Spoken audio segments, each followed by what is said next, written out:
अब बात कृषि में हो रहे एक ऐसे अनोखे प्रयोग की है जहां एक ही पौधे से दो सब्जियों की पैदावार हो रही है। जी हां, नीचे आलू और ऊपर टमाटर। इस खास पौधे का नाम दिया गया है पोमैटो।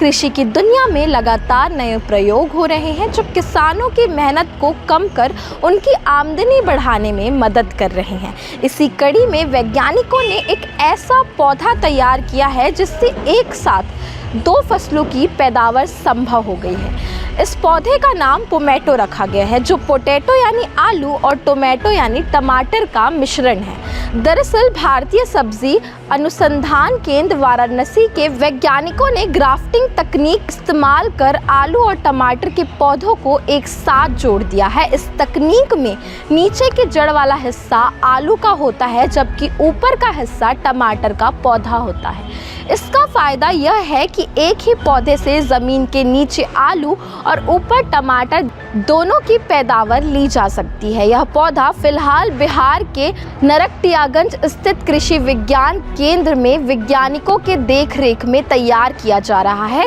खास बात यह है कि वहाँ की मिट्टी और जलवायु में भी इसका विकास काफ़ी अच्छा देखा जा रहा है।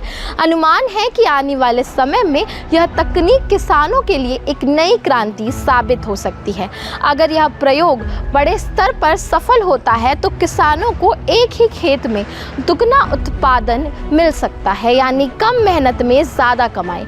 आप इस बारे में क्या कुछ कहना चाहेंगे, हमें कमेंट करके ज़रूर बताएं और ऐसे ही अन्य खबरों के लिए बन रहे CG भास्कर के साथ। धन्यवाद।